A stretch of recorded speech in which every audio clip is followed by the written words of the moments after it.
Hi all. Today we are discussing the essay Tradition and the Individual Talent written by T S Eliot. Before discussing the essay, talking about T S Eliot, he was a poet, essayist, publisher, playwright, literary critic, and editor. He is considered as one of the 20th century's major poets. He is a central figure in English language modernist poetry.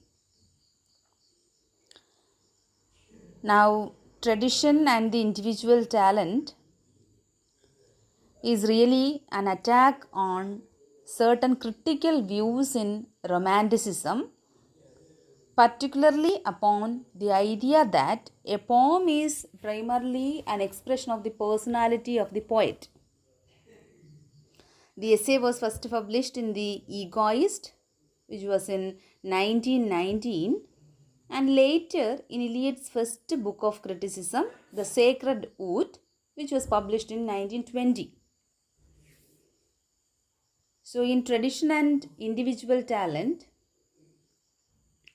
it is also available in Eliot's selected prose and selected essays. So, Eliot is most often known for his poetry. He is more famous as a poet. He also contributed to the field of literary criticism. So, in this dual role, he acted as a cultural critic comparable to Sir Philip Sidney and Samuel Taylor Coleridge. Tradition and the Individual Talent is one of the more well-known works that Eliot produced in his critic capacity. It formulates Eliot's influential conception of the relationship between the poet and preceding literary traditions. This essay mainly it is divided into three parts. Okay, so the first concept of tradition, then the theory of impersonal poetry, and then finally conclusion. So in this way we can divide the essay in three divisions or three parts. So Eliot presents his conception of tradition and the definition of the poet and poetry in relation to it.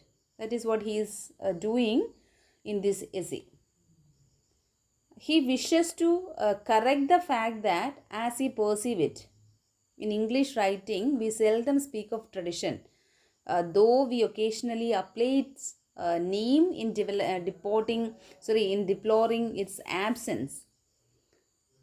So Eliot posits that though the English tradition generally upholds the belief that art progresses through change, a separation from tradition, literary advancements are instead recognized only when they conform to the tradition. So Eliot, being a classicist, felt that the true incorporation of tradition into literature was unrecognized. As a result, that tradition, a word that seldom appears except in a phrase of censure, was actually a thus far unrealized element of literary criticism.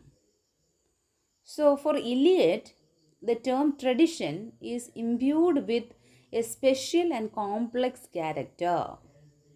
It represents a simultaneous order by which Eliot means a historical timelessness, a fusion of past and present, and at the same time a sense of present temporality.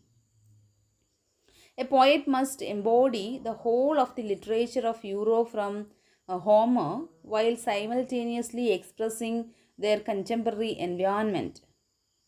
Eliot challenges the common perception that a poet's greatness and individuality lie in their departure from their predecessors. And he also argues the most individual parts of the poet's work may be those in which the dead poets, his ancestors assert their immortality more vigorously. So Eliot claims that this historical sense is not only a resemblance to traditional works but an awareness and understanding of their relation to this poetry. So this fidelity to tradition, however, does not require the great poet to forfeit nobility in an act of surrender to repetition. Rather, Eliot has much more dynamic and progressive conception of the poetic process. Novelty is possible only through tapping into tradition, he says. So, when a poet engages in the creation of new work, they realize an aesthetic ideal order as it has been established by the literary tradition that has come before them. So, as such, the act of artistic creation does not take place in a vacuum. The introduction of a new work alters the cohesion of this existing order and causes a readjustment of the old to accommodate the new. So, the inclusion of new work alters the way in which the past is seen, elements of the past that are noted and realized. So, Eliot's own words, what happens when a new work of art is created is something that happens simultaneously to all the works of art that preceded it. So, Eliot refers to this organic tradition, this developing canon as the mind of Europe. The private mind is subsumed by this more massive one.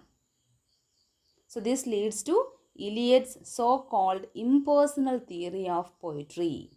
Since the poet engages in a continual surrender of himself to the vast order of tradition, artistic creation is a process of depersonalization, he says. So, the mature poet is viewed as a medium through which tradition is channeled and elaborated. He compares the poet to a catalyst in a chemical reaction in which the reactants are feelings and the emotions that are synthesized to create an artistic image that captures and relays these same feelings and emotions. So while the mind of the poet is necessary for the production, it emerges unaffected by the process. The artist stores feelings and emotions and properly unites them into a specific combination, which is the artistic product. So, what lends greatness to a work of art are not the feelings and emotions themselves, but the nature of the artistic process by which they are synthesized. Okay, so the artist is responsible for creating the pressure, so to speak, under which the fusion takes place, and it is the intensity of fusion that renders art great. In this view, Eliot rejects the theory that art expresses metaphysical unity in the soul of the poet. The poet is a depersonalized vessel, a mere medium. Great works do not express the personal emotions of the poet. The poet does not reveal their own unique and novel emotions, but rather, by drawing on ordinary ones and channeling them through the intensity of poetry, they express feelings that surpass altogether experienced emotion. So, this is what Eliot intends.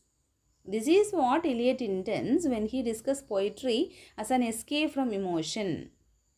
Since successful poetry is impersonal and therefore exists independent of its poet, it outlives the poet and can incorporate into timeless ideal order of the living literary tradition. So another essay found in selected essays relates to this notion of the impersonal poet. In Hamlet and His Problems, Eliot presents the phrase objective correlative. The theory is that the expression of emotion in art can be achieved by a specific and almost formulaic prescription of a set of objects, including events and situations. So, a particular emotion is created by presenting its correlated objective sign. So, the author is depersonalized in this conception since he is mere effector of the sign. And it is the sign and not the poet which creates emotion. That's it. The implication here separate Eliot's idea of talent from the conventional definition. One so far from it, perhaps, that he chooses never to directly label it as talent. So, the conventional definition of talent, especially in the arts, is a genius that one is born with. Not so for Eliot. Instead, talent is acquired through a careful study of poetry, claiming that tradition cannot be inherited and if you want it, you must obtain it by great labor.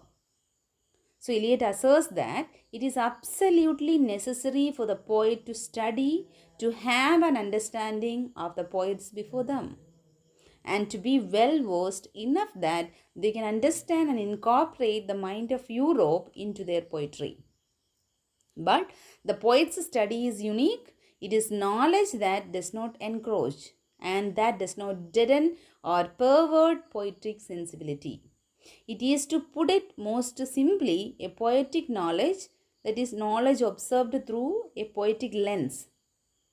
So, this ideal implies that knowledge gleaned by a poet is not knowledge of facts, but knowledge which leads to a greater understanding of the mind of Europe. So, as Eliot explains, Shakespeare acquired more essential history from Plutarch than men could from the whole British Museum. So, that is what T S Eliot has explained in his essay, Tradition and Individual Talent. Thank you.